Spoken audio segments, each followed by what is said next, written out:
उत्पत्ति 38, उत्पत्ति 28 और मत्ती 1 उसकी 1 से 3, उत्पत्ति 38 उसकी 1 से 11 और उत्पत्ति 28 उसकी 6 से 9।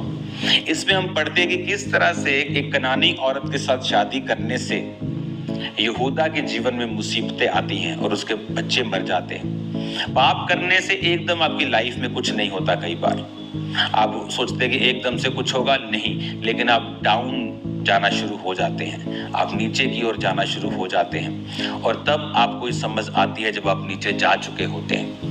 इसलिए परमेश्वर ने कहा अपना मन, अपना जो कंसंट्रेशन है वो वचनों के ऊपर लगा, क्योंकि जो तुझे आज फील हो रहा है हो सकता है कि वो शैतान का धोखा हो। कई बार आपको फील हो रहा होता है कि परमेश्वर मेरे साथ नहीं है, जबकि परमेश्वर आपके संग होता है। कई बार आपको फील हो रहा होता है कि इस पाप को करने के बाद आपकी लाइफ में कोई बेचैनी नहीं, कोई मुसीबत नहीं आई, कोई प्रॉब्लम नहीं आई। इसका मतलब ये नहीं है कि ऐसा नहीं है। इसलिए परमेश्वर ने कहा तुम फीलिंग्स के अनुसार नहीं बल्कि वचन के अनुसार चलोगे। तुम फीलिंग्स के अनुसार नहीं बल्कि वचन जो मैंने तुम्हें दिया है उसके अनुसार तुम अपने आप को जांचोगे। और अब जब उसके दोनों बच्चे मर गए, उसको समझ आई कि उसकी लाइफ में जो परमेश्वर ने, उसके बाप दादाओं ने, अब्राहम ने क्या कहा था। उसने अपने नौकर को कहा था कनानी औरत को मत लेके आना। इसहाक ने क्या कहा अपने बच्चों को, कनानी औरत से शादी मत करना।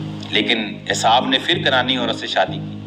और अगर आप एसाव की वंशावली देखेंगे, कहीं आत्मिक उसका जिक्र नहीं आता।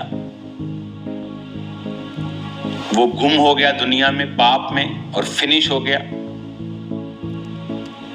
क्योंकि परमेश्वर ने आपको पहले से ही सब कुछ बताया है।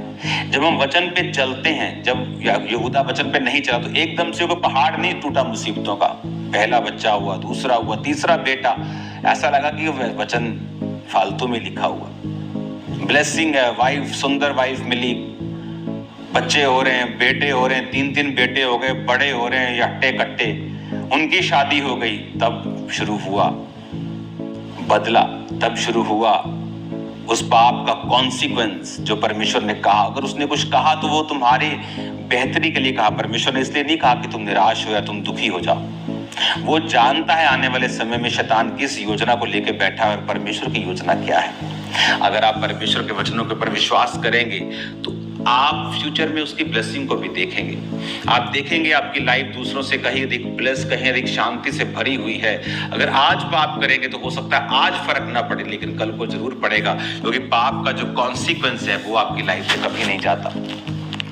वो माफ भी करता है। दाऊद ने अगर बैतशेबा के साथ पाप किया, उसके पति को मरवा दिया, तो उसका अपना बेटा पहले मारा गया, फिर उसका एक बेटा और मारा गया।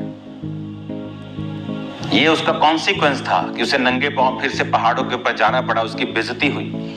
उसे मालूम था ये होगा। जो बैतशेबा के साथ उसका व्यभिचार से बच्चा पैदा हुआ वो भी मर गया। लेकिन प्रभु जो माफ करने वाला परमेश्वर है, उसी बैतशेबा का सुलेमान उसने राजा बनाया, ये बताने के लिए कि वो कॉन्सिक्वेंस पाप का माफ नहीं करता, पाप माफ करता है। असर तो होगा उस पाप का, लेकिन वो माफ कर दिया। ये सुलेमान उसका रिजल्ट है कि वो राजा बना। Hallelujah, hallelujah, hallelujah. प्रभु यीशु मसीह के मधुर जिंदा नाम में सभी मसीह भाई बहनों को जय मसीह की। मैं पास्टर रेखा आप सभी का फिर से बहुत बहुत स्वागत करती हूँ। आशा रखती हूँ, विश्वास रखती हूँ कि आज की वीडियो के द्वारा आपने जान लिया है कि पाप हमारे जीवन में कैसे असर छोड़ता है।